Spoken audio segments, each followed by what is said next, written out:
40% of Americans say that their next car will be an EV. That's a pretty high number, but a lot of these people are saying, they're saying they want EVs, but they want to be faster charging, much faster. They must charge in 20 minutes or less, and they have to be cheaper.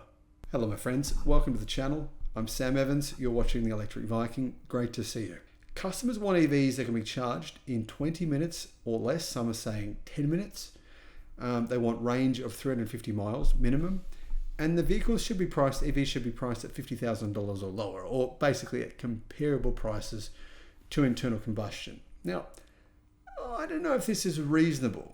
Maybe it is. I mean, these goals or these requests, they can be met, but not quite immediately. But within the next few years, it'll be possible. But what do you guys think? Do you think this is a reasonable demand? More than 70% of American consumers are considering buying an electric vehicle in the near or longer term future. However, to convert that interest into actual sales, automakers will have to deliver EVs with, well, some of these abilities. Well, not some, maybe all of them. Maybe this super fast charging and, of course, much longer range than what EVs have now. Well, not much longer, probably about 20% longer. Now, this can be done, but it might just take a few more years in the United States. In China, yeah, you can get plenty of EVs with this kind of range at the prices people are asking for, but not quite yet in the United States. A new study says that automakers lose around $6,000. I believe this is wildly inaccurate. I believe they're losing a lot more than that. For every EV they sell that costs $50,000. Now Ford, we know, are losing $35,000. We know Lucid is losing $300,000 on every EV they sell. So, some are doing better than others. Apparently the average is $6,000 loss. Right? This is after accounting for tax credits. So this is after they get credits from the government. They're still losing that much money. And part of the reason is Tesla's the only automaker using lithium iron phosphate batteries en masse in large numbers globally. So really Tesla's competition in the US in particular, but also in Europe, most of them are not using LFP, and that's adding a lot of cost to the vehicles they manufacture. So car brands are saying they need even more government support in order to break even, to meet these customer demands. Now, I don't know if I agree with that. I think that mass production would help, using newer technology, better batteries. GM's Ultium batteries are really kind of old school technology now.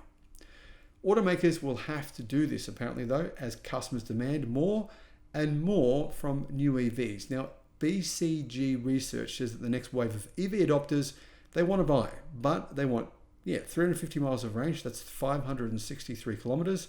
They want vehicles priced at $50,000 or less, and they've got to charge in 20 minutes or less. Now, BCG found just one vehicle on the market today that meets that criteria. That's the Hyundai Ioniq 6 SE rear-wheel drive. Now, in China, there's actually about 50 different vehicles, but in the US, there's only one that actually meets those demands. And that's largely because of the charging speed, requiring super fast charging.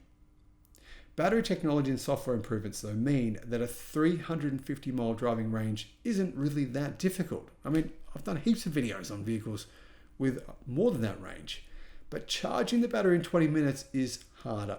BCG reports that 25-minute charging is much more achievable than 20-minute charging. And to be honest, I don't really understand this demand, because 98% of charging is done from home. You're not waiting around. You're at home, you're asleep, you're watching TV, doing the dishes, you're eating dinner, whatever. But still, making an EV that's profitable at $50,000 will be difficult for legacy automakers, says the study.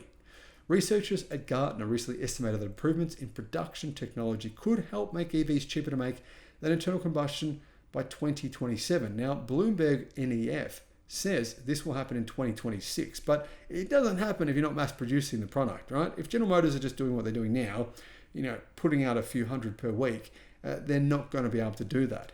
You need to be mass producing a product, and that's been mentioned by numerous CEOs in China. They're basically saying, Americans, guys, Ford, GM, you're not doing it right. You need to make more to be able to not make a loss. Now, one way or another, consumers' median desires, they're not set in stone. Buyers are willing to deal with shorter range EVs if that means they're cheaper to buy. That's what they say anyway. Across the market, about 12% of consumers are satisfied with EVs on the road today. That's not a lot. BCG estimates that will increase to between 20 and 30% when the next generation EVs arrive. As for buyers who won't be satisfied by even the next generation of EVs with faster charging, longer range, they could be swayed by hybrids, they've said. Anyway, I think some people won't be swayed by anything. It's like, some people who wanted to stay on their horses when motor cars came around. They just loved horses and they never wanted to give up the horse. Anyway, the remaining 55 to 60% of buyers are expected to be powered by internal combustion engine vehicles. And basically they're saying about 60% of sales by 2027 will still be internal combustion. I think it'll be less than that. But the reason I say that is because I do think manufacturers are going to be mass producing EVs by that date. But I could be wrong. What do you guys think? Let me know what you think in the comments. The next generation of EV adopters will be a lot like today's EV buyers, a majority of whom are well-played, millennial men, and with an interest in technology. However, they will have higher expectations of their vehicles and care less about EV-specific features like a frunk, says the survey.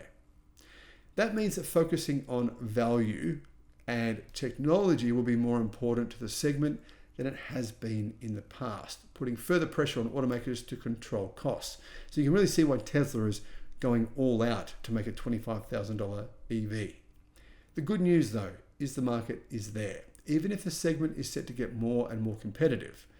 But automakers, in my opinion, who are not prepared for this, not prepared for this shift, they're not investing the money and the time and the resources they need to into mass producing EVs with this ability for these prices, they're going to get left behind. They're going to be like Kodak, when everyone went to digital cameras and then smartphones, and then we all forgot about who Kodak even was. And now we talk about them as a company who weren't able to adapt. If you're not disrupting someone else, you're being disrupted. That's happening everywhere. That's pretty much the gold standard rule for every industry worldwide today. Thanks for watching.